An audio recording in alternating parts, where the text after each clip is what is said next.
terhadap pertumbuhan ekonomi Indonesia. Dalam hal ini akan berpengaruh pada angka dalam rancangan APBN 2026.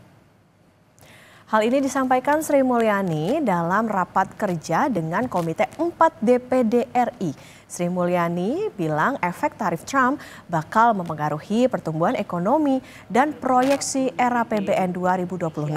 Kata Menkyu, pertumbuhan ekonomi ke depan harus realistis karena kondisi ketidakpastian global masih tinggi. DPD Republik Indonesia Komite 4, izinkan kami langsung memunculkan sentimen negatif di pasar keuangan maupun ekonomi global.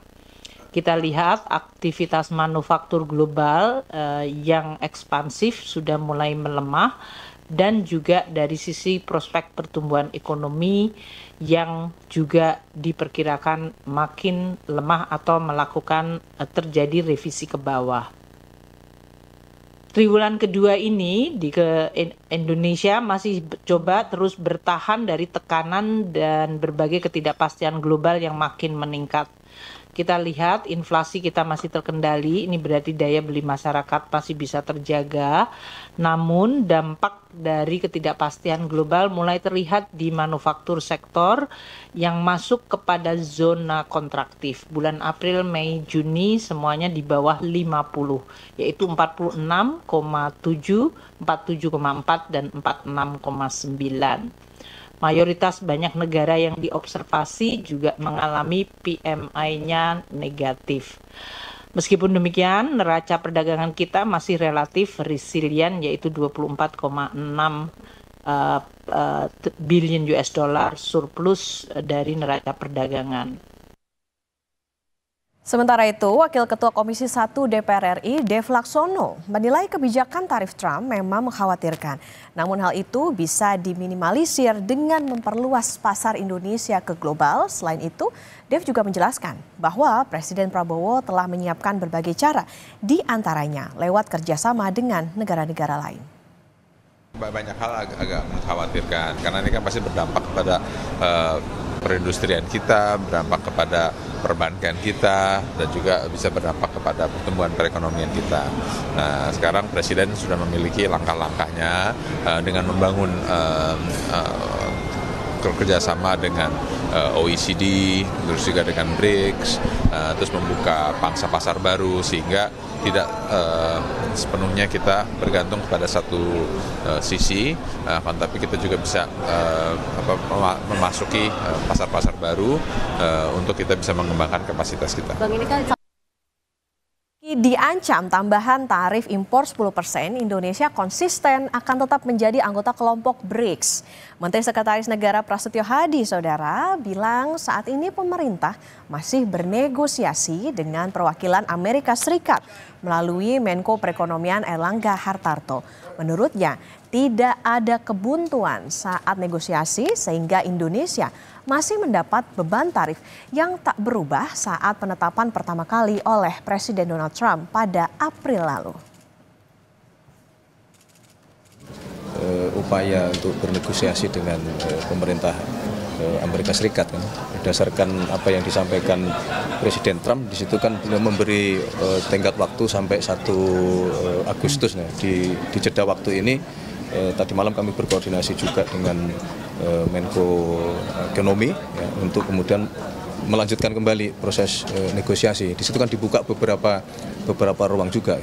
Kalau kaitannya dengan rencana pengenaan kembali tarif 10% bagi anggota BRICS, kami merasa ya itu bagian dari keputusan kita kalau kita bergabung dengan BRICS yang kemudian itu ada konsekuensi, ya mau tidak mau harus kita hadapi kan. Akhirnya kan 32.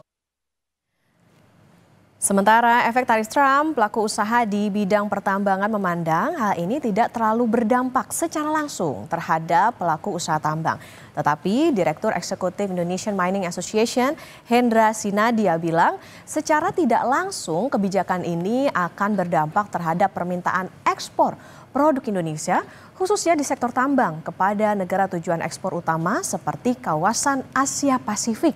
Pasalnya, negara-negara seperti Tiongkok dan India dari kebijakan tarif Trump, industrinya akan melambat.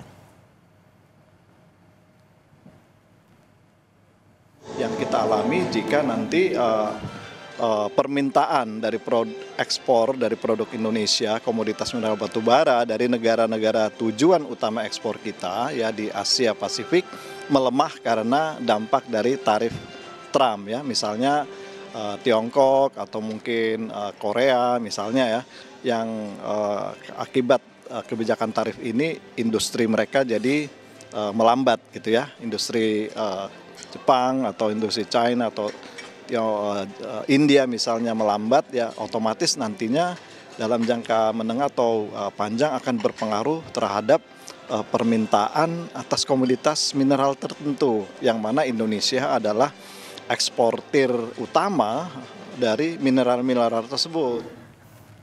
Oke, baik lagi ya. Jadi apa sebetulnya beda Indonesia dengan Vietnam lewat fakta, angka, dan data? Kita baca terlebih dahulu. Nah ini saudara, beda Indonesia dan Vietnam bagi Amerika Serikat. Kalau Indonesia itu di tarif tanggal 1 Agustus atau nanti itu rencananya adalah 32%.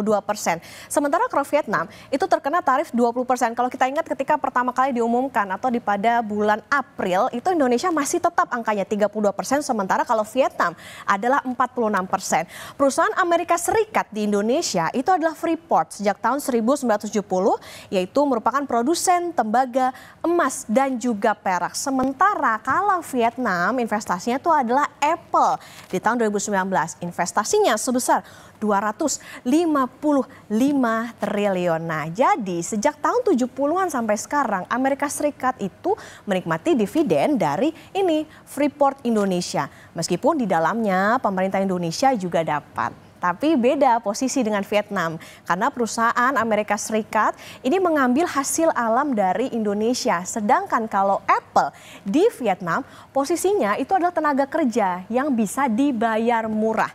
Bisa dibilang Vietnam ini lebih bergantung lah ya pada investasinya Apple. Sama-sama saling bergantung tapi beda hubungan bisnisnya. Tapi yang menarik saudara dan juga terbaru, Presiden Amerika Serikat Donald Trump mengumumkan akan menggetok tarif sebesar 50% atas impor tembaga. Saham Freeport langsung naik. Nah ini ya di tanggal 8 Juli 2025 itu sahamnya berada di 48,34. Nah kemudian berselang satu hari atau 9 Juli 2025 sahamnya jadi 45,69. Nah ini saudara, jadi meskipun akhirnya saham Freeport turun juga, yang jadi catatan 51% tembaga Amerika Serikat ini masih impor. Ini juga seakan Trump sedang bunuh diri gitu, walaupun kesannya sangat pro terhadap tambang dalam negeri.